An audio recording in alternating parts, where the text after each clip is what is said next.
Hello नमस्ते, I am Deepali Goyal. स्वागत करती हूँ आप सभी का साइंस मैजिक पर। तो स्टूडेंट्स, जैसा कि आप सब जानते हैं, हम लोग पढ़ रहे हैं काफी सारी क्विजेस के बारे में, यानी हम बहुत सारे क्वेश्चंस पढ़ रहे हैं। एग्जाम हमारे सर पे है, प्रैक्टिस की जरूरत है। क्वेश्चंस के लिए बुक मिलती नहीं है, तो ज्यादा से ज्यादा क्वेश्चंस हम लोग यहीं पे करते हैं। तो लास्ट वीडियोस मैंने डाली एनिमल हस्बेंड्री से, आज की क्लास है साइंस की, यानी आज हम पढ़ेंगे विज्ञान के important question, most important question. तो साथ साथ में करेंगे क्योंकि बहुत सारी इंफॉर्मेशन भी मिलेगी और बहुत सारी पढ़ाई भी होगी। पहला क्वेश्चन आपके पास क्या है? फर्स्ट क्वेश्चन है आपके पास, which of the following is not a physical quantity? निम्न में से कौन एक भौतिक राशि नहीं है? आप लोगों को अच्छे से यूनिट एंड डायमेंशन चैप्टर मैंने करवा दिया है। शुरुआत में बताया कि कौन एक भौतिक राशि नहीं है। भौतिक राशि, देखो भौतिक राशि होती क्या है?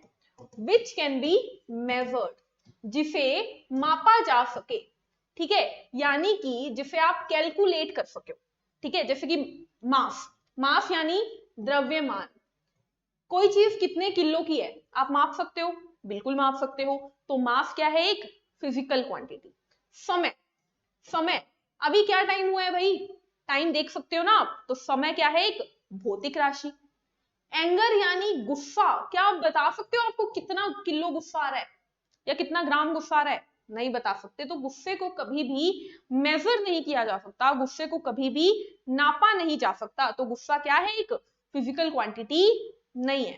टेम्परेचर यानी तापमान, किसी जगह का तापमान आप देख सकते हो कितना है? 20 डिग्री सेल्सियस है, 40 है, 60 है, चेक कर सकते हो ना। यानी कोई भी वो चीज जिसे हम माप सके वो क्या होती है? Physical quantity. तो द्रव्यमान भी फिजिकल है, समय भी है, तापमान भी है, गुस्सा एक भौतिक राशि नहीं है। चलिए नेक्स्ट क्वेश्चन पे चलते हैं। विच of the following is not an acid? निम्न में से कौन एक अम्ल नहीं है? एसिड कौन नहीं है? तो देखो, हाइड्रोक्लोरिक एसिड यानी HCl एक एसिड है। सल्फ्यूरिक एसिड H2SO4 ये भी एसिड है। अब देखो, अगर आपने साइंस नहीं पढ़ी हुई तो आप तुक्का मारोगे और लगाओगे कि इसके आगे भी एसिड लगा हुआ है, इसके आगे भी एसिड है, इसके आगे भी एसिड है, तो आंसर आएगा डी। लेकिन डी आंसर नहीं होगा, क्योंकि ऑयल ऑफ विट्रियोल भी हाइड्रो H2SO4 को ही बोलते हैं, यानी सल्फ्यूरिक एसिड को ही बोलते हैं। आंसर क्या आएगा? एंट एसिड। क्यों? क्योंकि एंट एसिड क्या होता है? एंट एसिड होता है मैग्नीशियम हाइड्रोक्साइड। क्या होता है? Magnesium hydroxide. इसको हिंदी में क्या बोलेंगे? इसे बोलेंगे प्रति अमल। और ये है क्या एक्चुअल में? ये एक्चुअल में एक बेस है, ये एक क्षार है। अब क्वेश्चन ये भी आ गया कि अगर ये एक बेस है तो इसके आगे एसिड क्यों लगा? एंट एसिड मतलब जो एसिड के विरुद्ध काम करे, यानी एंटी काम करे। जो एसिड करे ना, उसका उल्टा कार्य ये करे। और ये मैग्नीशियम हाइड्रोक्साइड ही है जो कि इनो में डलता है। इनो में डलता है क्यों? ताकि जो पेट में HCl की एसिडिटी है ना, उसे खत्म किया जा सके। तो आपको याद रखना है, यहां से आपको क्या क्या क्वेश्चन आएंगे। पेट में कौन सा अमल होता है? आमाशय में पाया जाने वाला अमल हाइड्रोक्लोरिक अमल। अच्छा, हाइड्रोक्लोरिक अमल से एक और क्वेश्चन, इसका दूसरा नाम क्या है? इसको म्यूरिएटिक अमल भी कहते हैं। क्या कहते हैं? म्यूरिएटिक एसिड भी कहते हैं, ठीक है। फिर सल्फ्यूरिक एसिड पूछ ले तो कार की बैटरियों में या इन्वर्टर की बैटरियों में कौन इस्तेमाल होता है? तो सल्फ्यूरिक एसिड। अम्लों का राजा कौन है? किंग ऑफ एसिड कौन है? अम्लों का राजा भी कौन है? सल्फ्यूरिक एसिड ही है। और इसी को बोलते हैं ऑयल ऑफ विट्रियोल, यानी थोथे का तेल बोलते हैं इसको। क्लियर है? आंसर क्या आ गया? एंट एसिड, क्योंकि ये एक बेस है, बाकी तीनों ही क्या है? एसिड है। Next question, the unit of force is? बल की इकाई क्या है? बल, बल यानी किसी चीज पे हम जब कोई जोर लगाते हैं वो क्या होता है? बल। तो बल की इकाई क्या है स्टूडेंट? तो आपको याद रखना है, बल की इकाई होती है न्यूटन। बल की इकाई क्या होती है? न्यूटन। पहले साइंटिस्ट जिन्होंने बल के बारे में बताया वो कौन थे? न्यूटन थे। इसीलिए बल की इकाई क्या है? न्यूटन है। क्लियर है? याद रहेगी ये बात। अच्छा, ऊर्जा की इकाई होती है जूल। ऊर्जा की यानी एनर्जी की इकाई क्या होती है? जूल होती है। क्लियर इतनी बात? आगे चलते हैं। अगर आपसे पूछ लिया जाए न्यूटन के बारे में, न्यूटन के बारे में क्वेश्चन आता है, 1 न्यूटन बराबर कितना होता है, ये क्वेश्चन ग्राम सचिव में आया था, 1 न्यूटन बराबर कितना, तो आपको याद रखना है, देखो बल होता है, क्या होता है बल, बल होता है मास गुना त्वरण, द्रव्यमान गुना त्वरण होता है बल, द्रव्यमान गुना त्वरण, यानी मास मल्टीप्लाई एक्सेलरेशन। मास होता है किलोग्राम में और एक्सेलरेशन होता है मीटर प्रति सेकंड स्क्वायर में, तो 1 न्यूटन इसी के बराबर होता है, 1 न्यूटन बराबर किलोग्राम मीटर प्रति सेकंड स्क्वायर, याद रखनी है ये बात, ठीक है। चलिए नेक्स्ट क्वेश्चन पे चलते हैं, विच of the following is not a fundamental unit, निम्न में से कौन एक मौलिक इकाई नहीं है। 9 मौलिक इकाई बताई है मैंने आपको, कितनी, 9 मौलिक इकाई बताई है, जिसमें 7 मैंने बताई थी आधारीय यानी कि बेसिक, और 2 मैंने बताई थी सप्लीमेंट्री यानी कि संपूरक। कौन कौन सी थी 7, तो 7 थी हमारे पास थी लेंथ, हमारे पास था टाइम, हमारे पास था टेम्परेचर, हमारे पास था और क्या था भाई, मास, हमारे पास था अमाउंट, हमारे पास था और क्या था हमारे पास, लेंथ टाइम टेम्परेचर मास अमाउंट, और हमारे पास था ल्यूमिनस इंटेंसिटी, ल्यूमिनस इंटेंसिटी। 7 थी ना, 6 हो गई, और कौन थी, और थी हमारी करंट, ठीक है। हिंदी में सुन लो, लेंथ यानी लंबाई, टाइम यानी समय, टेम्परेचर यानी तापमान, मास यानी द्रव्यमान, अमाउंट यानी पदार्थ की मात्रा, ल्यूमिनस इंटेंसिटी ज्योति तीव्रता, करंट विद्युत धारा। लेंथ होती है मीटर में, टाइम होता है सेकंड में, टेम्परेचर होता है केल्विन में, मास होता है किलोग्राम में, अमाउंट होती है मोल में, ल्यूमिनस इंटेंसिटी होती है कंडेला में, और करंट होता है एम्पियर में। अब इन 7 के अलावा जो दिखे वो आपका आंसर हो गया, तो बताओ कौन सी एक फंडामेंटल यूनिट नहीं है, तो आपको मीटर भी दिख रहा है, केल्विन भी दिख रहा है, एम्पियर भी दिख रहा है, आंसर आ गया ओम। क्या होता है ओम, ओम होती है रेजिस्टेंस की यूनिट, रेजिस्टेंस की यूनिट यानी प्रतिरोध की इकाई होती है ओम, और इसका नाम ओम क्यों है, क्योंकि ये ओम नाम के साइंटिस्ट ने बताया था, ठीक है। तो इनमें से कौन एक फंडामेंटल यूनिट नहीं है, ओम एक फंडामेंटल यूनिट नहीं है, ठीक है। उसके बाद next question, which of the following is a fundamental unit, तो मैंने ये रब नहीं किया है, तो जल्दी से मुझे देख के बताओ इन चारों में से कौन एक फंडामेंटल इकाई है, तो 7 ही हैं, तो आपको दिख रहा है कंडेला, और यहां पे भी दिख रहा है कंडेला, तो आंसर क्या आ गया, कंडेला एक मूलभूत इकाई, या मैं बोलूं कंडेला एक मौलिक इकाई है, ठीक है। कंडेला किसकी इकाई है, ज्योति तीव्रता की, यानी कितने तीव्रता के साथ, कितनी तेजी के साथ ज्योति प्रकाश जो है वो फैलेगा, clear. Next question, SI unit of length is, लंबाई का SI मात्रक, लंबाई का SI मात्रक क्या है, तो लंबाई किसमें होती है, लंबाई होती है मीटर में, लंबाई होती तो सेंटीमीटर में भी है, पिकोमीटर में भी है और किलोमीटर में भी है, लेकिन उसने पूछा है SI यानी सिस्टेमा इंटरनेशनला, यानी वो सिस्टम जो कि पूरे अंतरराष्ट्रीय में कॉमन है, उसके हिसाब से लंबाई होती है मीटर में, क्लियर है, याद रहेगी ये बात। चलिए अगला question, SI unit of resistance, प्रतिरोध का SI मात्रक क्या है, अभी अभी बता के आई, प्रतिरोध का SI मात्रक ओम होता है, और इसको लिखते हैं कुछ इस तरीके से, ठीक है। ओम क्या है, प्रतिरोध का SI मात्रक, और रेजिस्टेंस होता क्या है, रेजिस्टेंस होता है रुकावट, जब किसी जगह से बिजली जा रही है तो उसको जो रोकेगा वो रुकावट कहलाती है रेजिस्टेंस, ठीक है, जो बिजली को जाने से रोके वो होता है resistance. Next question, water wave is which kind of wave, यानी कि पानी में कौन से प्रकार की तरंग उत्पन्न होती है। तो पानी में आपको याद रखना है दोनों प्रकार की, यानी ट्रांसवर्स भी और लॉन्गिट्यूडनल भी, यानी कि अनुप्रस्थ और अनुदैर्ध्य, दोनों प्रकार की तरंग उत्पन्न होती है पानी में। हमने पढ़ा था कि तरंगे दो प्रकार की होती है, वेव जो है वो दो प्रकार की होती है, एक होती है मैकेनिकल यानी यांत्रिक तरंगे, एक होती है नॉन मैकेनिकल यानी गैर यांत्रिक तरंगे।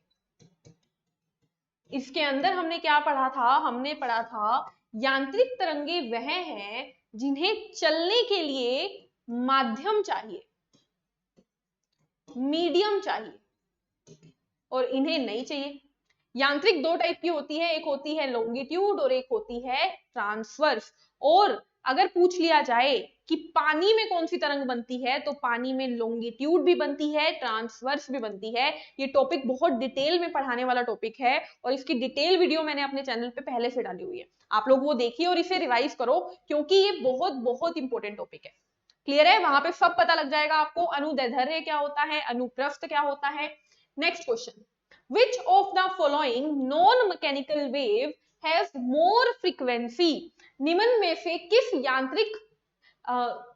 गैर यांत्रिक तरंग की आवृत्ति सबसे अधिक है। तो गैर यांत्रिक तरंगे कितनी करवाई थी, 7 करवाई थी। सबसे पहले क्या थी, गामा थी, उसके बाद थी हमारे पास एक्स, फिर यूवी, फिर विजिबल, ठीक है, फिर क्या थी इंफ्रारेड, फिर क्या थी शॉर्ट रेडियो, और फिर थी लॉन्ग रेडियो। यही सातों की थी ना हमने। और मैंने आपको बताया था कि जैसे जैसे नीचे जाएंगे फ्रीक्वेंसी कम होगी, फ्रीक्वेंसी कम होगी। तो सबसे ज्यादा फ्रीक्वेंसी, सबसे ज्यादा आवृत्ति किसकी होगी, तो सबसे ज्यादा होगी ऊपर वाली की, यानी गामा रेस की। यानी सबसे तेजी से फैलने वाली तरंग कौन सी होती है, गामा तरंग। उसके बाद एक्स, उसके बाद यूवी जिसे बोलते हैं पराबैंगनी तरंग, फिर आती है विजिबल यानी दृश्य तरंग, फिर आती है इंफ्रारेड, शॉर्ट रेडियो वेव और लॉन्ग रेडियो वेव। क्लियर, चलिए नेक्स्ट क्वेश्चन पे चलते हैं। Which of the following is not a mechanical wave? यानी निम्न में से कौन एक यांत्रिक तरंग नहीं है। तो यांत्रिक तरंगे मैंने आपको बताई थी कौन कौन सी, मैंने बताई थी स्प्रिंग में बनने वाली, जब किसी स्प्रिंग को हम खींचते या दबाते हैं तो उसमें कौन सी होती है, यांत्रिक तरंग। यांत्रिक तरंग कौन सी होती है, भूकंप में बनने वाली, ठीक है, पानी में बनने वाली। ये 3 एग्जाम्पल मैंने आपको दिए थे। और ध्वनि तरंग, ये तीनों क्या है, यांत्रिक। तो इसके अलावा जो आपको दिखे वो क्या है, गैर यांत्रिक, यानी एक्सरे क्या है, एक नॉन मैकेनिकल वेव। और नॉन मैकेनिकल वेव को एक और नाम से जाना जाता है, वो क्या है, वो है EM, इलेक्ट्रोमैग्नेटिक यानी विद्युत चुंबकीय तरंग। ठीक है, आंसर क्या आ गया, x-ray. The height of the crest and depth of the trough is known as, यानी कि गर्त की ऊंचाई तथा श्रृंग की गहराई क्या कहलाती है। तो ये क्या है हमारी, ये है हमारी एक वेव, ठीक है। इसको क्या बोलते हैं, इसे बोलते हैं क्रेस्ट यानी गर्त। और इस गहराई को क्या बोलते हैं, इसे बोलते हैं ट्रफ यानी श्रृंग। यही होता है। तो अब क्वेश्चन क्या है, क्वेश्चन है इसकी ऊंचाई को क्या कहेंगे और इसकी गहराई को क्या कहेंगे। तो आपको याद रखना है ऊंचाई और गहराई को क्या कहते हैं, कहते हैं एम्पलीट्यूड। क्या कहते हैं, एम्पलीट्यूड, और इसे ए से दर्शाया जाता है। क्लियर है। तो गर्त की ऊंचाई और श्रृंग की गहराई को क्या कहेंगे, एम्पलीट्यूड। वेवलेंथ क्या होता है, वेवलेंथ होता है इस क्रेस्ट और इस क्रेस्ट के बीच की दूरी को बोलते हैं वेवलेंथ। ठीक है। इंटेंसिटी क्या होती है, इंटेंसिटी होती है कोई भी चीज में बोली गई तेजी यानी आप कोई भी चीज को कितना तेज बोल रहे हो या कितना धीमा बोल रहे हो, वो होती है इंटेंसिटी। ठीक है, यानी कि तीव्रता। ठीक है, और क्वालिटी क्या होती है? क्वालिटी होती है यानी कि आप कैसे पहचानते हो अपने सज्जनों की, अपने जान पहचान के लोगों की आवाज को।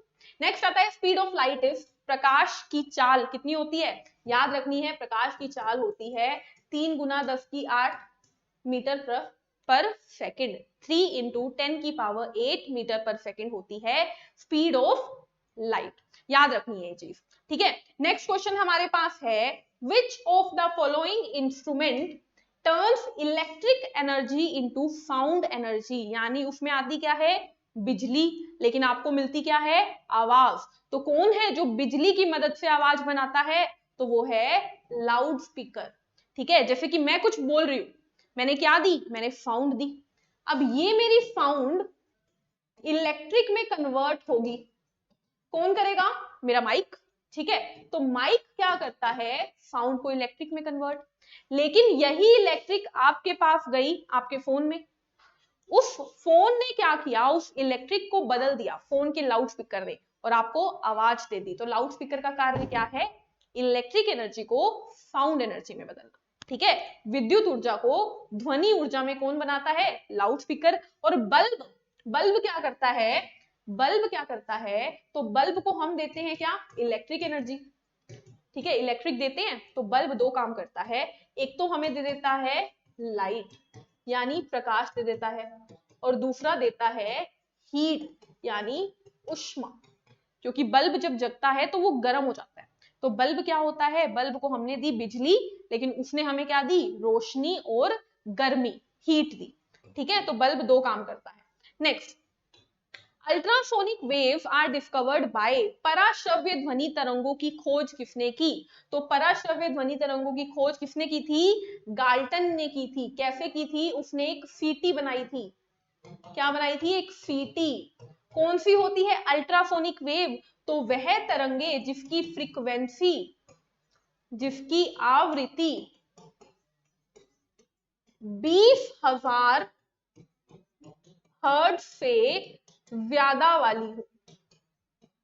ठीक है, 20,000 हर्ट्ज से ज्यादा वाली तरंगों को क्या बोलते हैं? अल्ट्रासोनिक वेव यानी पराश्रव्य ध्वनि। और ये किससे निकलती है? तो ये चमगादड़ से निकलती है। किससे निकलती है? बैट यानी चमगादड़ से निकलती है। इसे कौन सुन सकता है? तो इसे बैट सुन सकता है और डॉल्फिन सुन सकती है।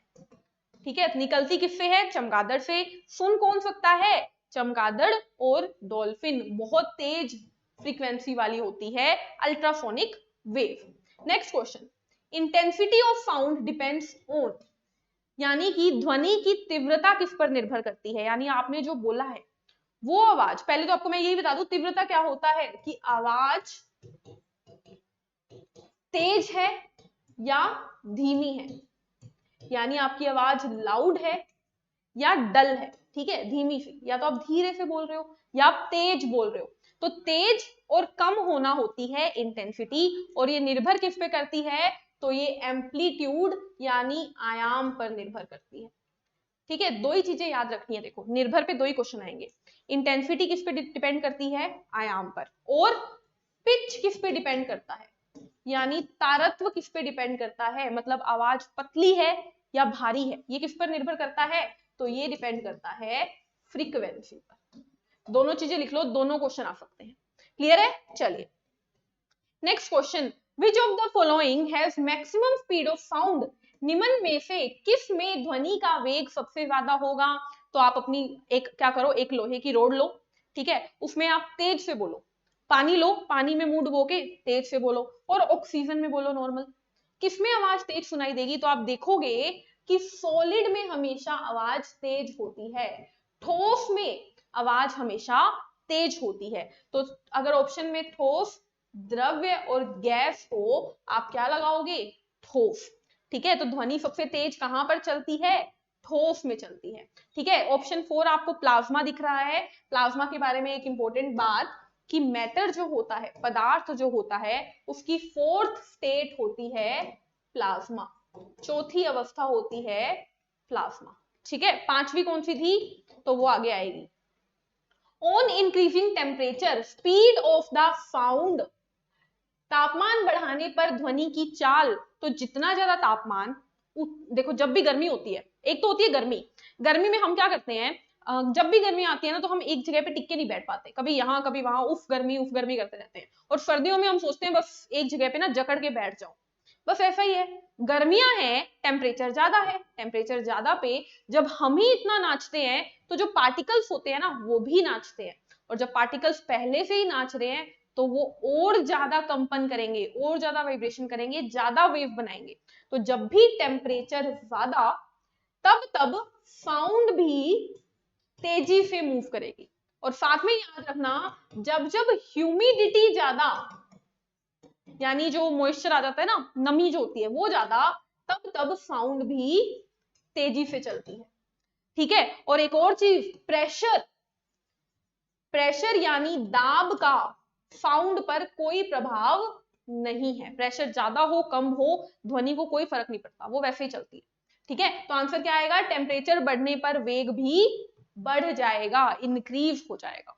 Clear. Next question, which is known as future fuel, भविष्य का ईंधन किसे कहते हैं? तो भविष्य का ईंधन है हमारा हाइड्रोजन। करवाया हुआ क्वेश्चन है, हाइड्रोजन क्या है, हमारे भविष्य का ईंधन है। ठीक है, इसमें समझाने वाला कुछ नहीं है। What is the substance? What is the substance that is added in liquid petroleum gas? Liquid petroleum gas यानी कि LPG for smelling, यानी कि LPG के जो सिलेंडर होते हैं उसमें गंध के लिए कौन सी चीज मिलाई जाती है? देखो एक्चुअल में LPG में जो भी गैस होती है उसमें कोई गंध नहीं होती, ब्यूटेन होती है, मीथेन होती है, उसमें कोई गंध नहीं होती। लेकिन अगर गैस के सिलेंडरों में गंध नहीं होगी तो अगर वो लीक भी हो रहे हैं तो हमें पता नहीं लगेगा, और अगर हमें पता नहीं लगेगा तो एक्सीडेंट हो सकते हैं।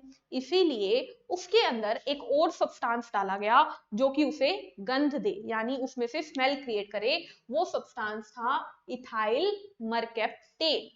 इथाइल मरकैप्टेन हर एलपीजी सिलेंडर में डाला जाता है ताकि उसमें से स्मेल आए। ठीक है, तो कौन सी चीज है जो एलपीजी में डाली जाती है स्मेल के लिए? इथाइल मरकैप्टेन। और एलपीजी में सबसे मेनली क्या होता है, मतलब मुख्य घटक क्या है एलपीजी का? क्वेश्चन बहुत बार पूछा जाता है, तो आपको याद रखना है ब्यूटेन। ब्यूटेन क्या है? एलपीजी का मुख्य घटक है। ठीक है, हमारे घर में जो सिलेंडर यूज होते हैं। Next, which of the following is the best quality of coal? कोयले की बेस्ट क्वालिटी क्या है? तो पहले तो चारों ही कोयले की क्वालिटी है। ठीक है, यानी जो कोयला होता है वो 4 प्रकार से मिलता है, peat, anthracite, bitumen, lignite. Hindi English same. अब क्वालिटी देखो तो ए टू जेड आता है, ए बी सी डी आती है, तो सबसे पहले कौन आता है? ए आता है, फिर कौन आता है? बी, फिर एल आएगा या पी? एल आएगा, फिर आएगा पी। क्वालिटी भी यही है।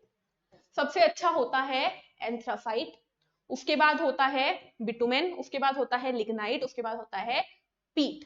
नाम याद नहीं रहेगा तो भी चलेगा, बस ए टू जेड याद रखना है। ठीक है, सबसे अच्छा कोयला एंथ्रासाइट, सबसे बुरा कोयला पीट। क्लियर। चलिए अगला question, octane number is used to measure which quality? यानी ऑक्टेन नंबर क्या चेक करने के लिए डाला जाता है? तो ऑक्टेन नंबर हमें पेट्रोल की क्वालिटी बताता है। पेट्रोल कैसा है, पेट्रोल अच्छा है या पेट्रोल बुरा है, कौन बताएगा? Octane number. और डीजल अच्छा है या बुरा है, कौन बताएगा? Cetane number. Cetane number.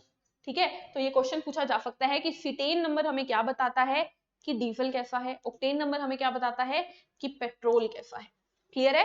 Next, CNG contain more. CNG यानी कि कंप्रेस्ड नेचुरल गैस में ज्यादा क्या होता है? तो आपको याद रखना है, ऑप्शन नीचे है वैसे, आपको याद रखना है सीएनजी में मीथेन ज्यादा होती है। क्या ज्यादा होती है? मीथेन ज्यादा होती है। सीएनजी का मतलब क्या है? कंप्रेस्ड नेचुरल गैस, यानी कि संपीड़ित प्राकृतिक गैस कौन है? सीएनजी है। क्लियर। चलिए नेक्स्ट क्वेश्चन चलते हैं, chemical formula of plaster of Paris. Plaster of Paris क्या होता है? वही होता है जो कि जब कोई चोट लगती है, फ्रैक्चर हो जाता है, तो डॉक्टर जो पट्टा बांधता है ना, वो प्लास्टर ऑफ पेरिस ही होता है। इसे लिखते हैं पीओपी से, और इसका फॉर्मूला क्या है? CaSO4 हाफ H2O, ये क्या है, प्लास्टर ऑफ पेरिस। ये किससे बनता है, तो ये CaSO4.2H2O से बनता है, इसे बोलते हैं जिप्सम। ठीक है, जब इस जिप्सम को 120 डिग्री सेल्सियस पे हीट किया जाता है तब बनता है हमारे पास POP। Clear. Next, washing soda contain how many molecule of water, यानी धोना सोडा, आपके जो घर में सर्फ होता है उसका फॉर्मूला क्या है, उसका फॉर्मूला होता है Na2CO3 10H2O। तो पानी कितने हैं, पानी है 10, पानी है 10। याद रहेगी ये बात, धोना सोडा में कितना पानी, 10 molecule. Brass is an alloy made up of, brass यानी पीतल किसका मिश्र धातु है, तो ट्रिक याद है, पिताजी। पिताजी का मतलब क्या है, पी यानी कि पीतल, ता यानी कि तांबा, तांबा किसको बोलते हैं, कॉपर को बोलते हैं, और जी यानी कि जिंक यानी जस्ता। तो बताओ पीतल किससे मिलकर बनेगा, कॉपर और जिंक से, तांबा और जस्ते से मिलकर बनता है पीतल। तो पिताजी याद रखना है, बहुत बार पूछा जाता है। Stainless steel is made up of which metal, तो स्टेनलेस स्टील की ट्रिक क्या बताई थी, मैंने बताया था स्टेनलेस स्टील की फरारी कार निकली, यही बताई थी, फरारी कार निकली, ये ट्रिक थी हमारी। तो बताओ जल्दी से किससे बनेगा स्टेनलेस स्टील, फरारी यानी कि Fe यानी कि आयरन, कार यानी कि C और R क्रोमियम, क्रोमियम, और नी यानी कि निकल। तो किससे मिलके बनेगी स्टेनलेस स्टील की गाड़ी, बनेगी आयरन से, क्रोमियम से और निकल से, तीन चीजों से मिलकर बनेगी। ठीक है, तो ट्रिक से देखा कितना आसान हो जाता है। Father of modern periodic table कौन है, इसने क्या पूछा है, आधुनिक आवर्त सारणी के जनक।